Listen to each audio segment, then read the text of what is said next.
Assalamualaikum warahmatullahi wabarakatuh.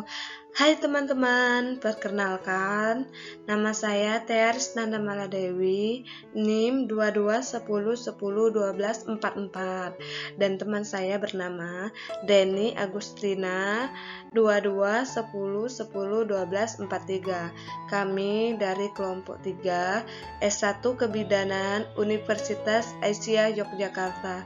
Di sini saya akan mempresentasikan tentang kesulitan menyusui. Baiklah, di sini ada Pico, P-nya itu ibu, intervensinya itu paket dukungan menyusui, untuk komparasinya itu tidak ada, untuk outcome-nya itu breastfeeding self-efficacy yang tinggi, untuk pertanyaan klinisnya sendiri yaitu paket dukungan terhadap breastfeeding self-efficacy dan keberhasilan menyusui pada ibu postpartum. Pendahuluan. Kegagalan dalam proses menyusui sering disebabkan karena timbulnya beberapa masalah, baik masalah pada ibu maupun pada bayi. Pada sebagian ibu yang tidak paham masalah ini, kegagalan menyusui sering dianggap problem pada anak saja. Adapun terdapat beberapa masalah-masalah dalam menyusui. 1. Masalah menyusui masa antenatal atau ANC. 2. Masalah menyusui pada pasca persalinan dini. 3. Masalah menyusui pada masa pasca persalinan lanjut. 4. Masalah menyusui dalam keadaan khusus. A. Masalah menyusui masa ANC. Kurang atau salah informasi, banyak ibu yang merasa bahwa susu formula itu sama baiknya atau malah lebih baik dari ASI, sehingga cepat menambah susu formula bila merasa bahwa ASI kurang. Petugas kesehatan pun masih banyak yang tidak memberikan informasi pada saat pemeriksaan kehamilan atau saat memulangkan bayi. Sebagai contoh, banyak ibu atau petugas kesehatan lainnya yang tidak mengetahui bahwa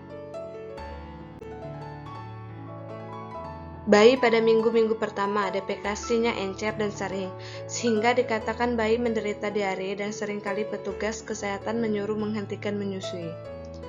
ASI belum keluar pada hari pertama, sehingga bayi dianggap perlu diberikan minuman lain.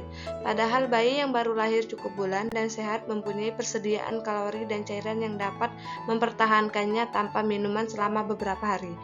Karena payudara berukuran kecil, dianggap kurang menghasilkan ASI, padahal ukuran payudara tidak menentukan apa produksi ASI cukup atau kurang, karena ukuran ditentukan oleh banyaknya walaupun payudara, sedangkan kelenjar penghasilan ASI sama banyaknya walaupun payudaranya kecil, dan produksi ASI dapat ditetapkan mencukupi apabila manajemen laktasi dilaksanakan dengan baik dan benar. Adapun puting susu datar atau terbenam, puting yang kurang menguntungkan seperti ini sebenarnya tidak selalu menjadi masalah. Secara umum ibu tetap masih dapat menyusui bayinya, dan upaya selama antenatal umumnya kurang berfaedah. Misalnya dengan memanipulasi Hotman atau menarik-narik puting, ataupun penggunaan Bristol dan Bristol. Adapun penanganan yang harus dibaca: 1. Skin to skin kontak dan biarkan bayi menghisap sedini mungkin. 2. Biarkan bayi mencari puting kemudian menghisap dan bila perlu coba berharga posisi untuk mendapatkan keadaan yang paling memungkinkan. 3. Jika tetap mengalami kesulitan, usahakan agar bayi tetap disusui dengan sedikit penekanan pada areola mamae dengan jari sehingga terbentuk dot ketika memasukkan puting susu di dalam mulut bayi. B. Masalah menyusui pada pasca persalinan dini. 1. Puting susu lecet. Cek bagaimana perlekatan ibu bayi, apakah terdapat infeksi kandida atau mulut bayi yang perlu dilihat. Kulit merah, berkilat, kadang gatal, terasa sakit yang menetap, dan kulit kering bersisik atau flaky. Adapun cara mengatasinya: 1. Ibu dapat terus memberikan ASI-nya pada keadaan luka tidak begitu sakit. 2. Olesi puting susu dengan ASI akhir atau hind meal. Jangan sekali-sekali memberikan obat lain seperti krim ataupun salep dan lain-lain. 3. Puting susu yang dapat sakit diistirahatkan untuk sementara waktu kurang lebih 1 kali 24 jam dan biasanya akan sembuh sendiri dalam waktu sekitaran 2 kali 4 jam. 4. Selama puting susu diistirahatkan, sebaiknya ASI tetap dikeluarkan dengan tangan dan tidak dianjurkan dengan alat pompa karena nyeri. 5. Cuci payudara sekali saja sehari dan tidak dibenarkan untuk menggunakan sabun. 2. Payudara bengkak. Dibedakan antara payudara penuh karena berisi ASI dengan payudara bengkak. Pada payudara penuh, rasa berat pada payudara panas dan keras bila diperiksa ASI keluar dan tidak ada demam. Pada payudara bengkak, payudara odema, sakit, puting kencang, kulit mengkilat walau tidak merah. Dan bila diperiksa atau isap ASI tidak keluar, maka badan bisa demam setelah 24 jam. Hal ini terjadi karena antara lain produksi ASI meningkat, terlambat menyusukan dini, perlekatan kurang baik, mungkin kurang sering ASI dikeluarkan, dan mungkin juga ada pembatasan waktu menyusui. Adapun beberapa cara untuk mengatasnya. Untuk mencegah maka diperlukan 1. Menyusui dini, 2. Perlekatan yang baik, 3. Menyusui atau on demand atau bayi harus lebih sering disusui. Apabila terlalu tegang atau bayi tidak dapat menyusui, sebaiknya ASI dikeluarkan dahulu agar ketegangan menurun. 3. Mastitis atau abses payudara.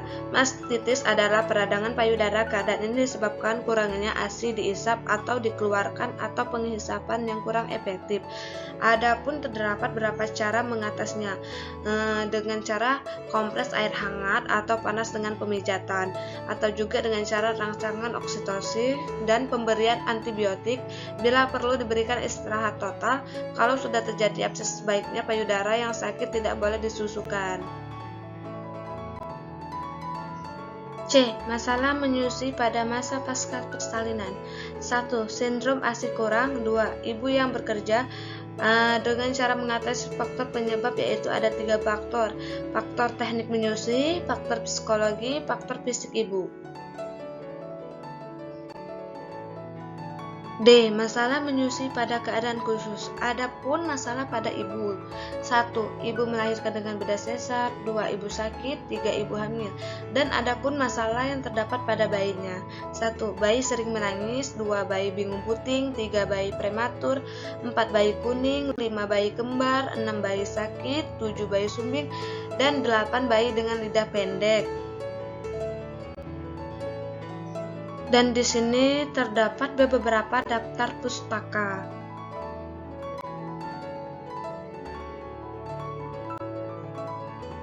Sekian dari presentasi saya. Terima kasih.